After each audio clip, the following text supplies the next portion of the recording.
Bobby Riggs was born in Los Angeles, California in February 1918.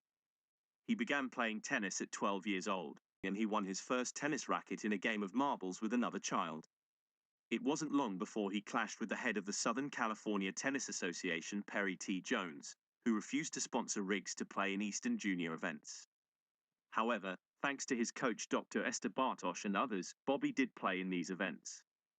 He began winning senior events in the mid-1930s, and after Don Budge turned pro at the end of 1938, Riggs was the top amateur. He won his first Grand Slam singles title at Wimbledon 1939, beating Elwood Cook in the final. Riggs took the U.S. championships that year against Welby Van Horn. Riggs won the U.S. title again in 1941 against Frank Kovacs.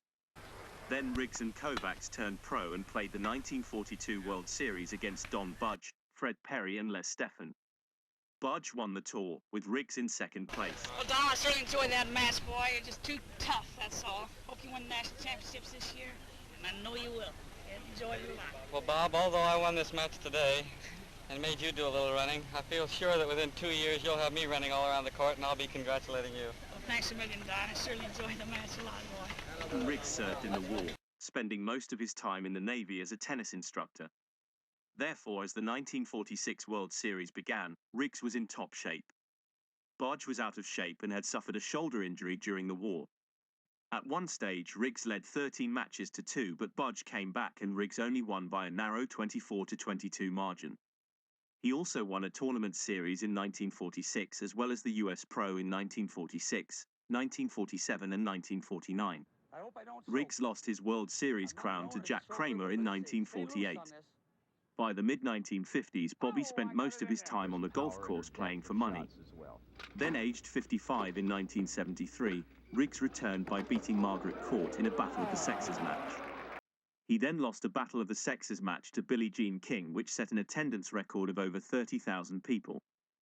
When I can't play for big money, I play for little money. And if I can't play for little money, I stay in bed that day. I remember Bobby scared me because when I won the National Junior Championships, Bobby won the boys, the 15 and under, and Bobby one day challenged me to play for $5 at the LA Tennis Club, and not being a gambler, I thought, my gosh, if I lost $5, the world would come to an end.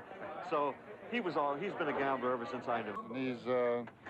He's, figured out how to create interest in the game and attract attention to himself and give the women a chance. I had the most lovely wife, most wonderful person, most understanding. I loused the marriage up, there's no question about that, because I did like to play my golf, I did like the gin rummy, I did like to be with the boys, as she used to call it, you know. You wanted to be where the action was. I would like to be, but I didn't get there nearly enough to really satisfy me, so she's made me the happiest person in the world now. She turned me loose, and here I am. I can go any place, do anything at the drop of a hat, anywhere, and I'm having a ball now. Riggs would bet on anything, including flipping cards into a bin, playing tennis with obstacles on the court, or golf. God. Wait a minute. Riggs' first marriage to Kay Fisher ended in divorce. He then married Priscilla Whelan. They were divorced in 1971, but remarried in 1991.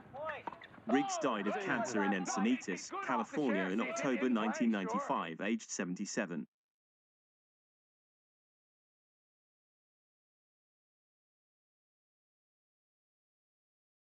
Thanks for watching. Please like and subscribe.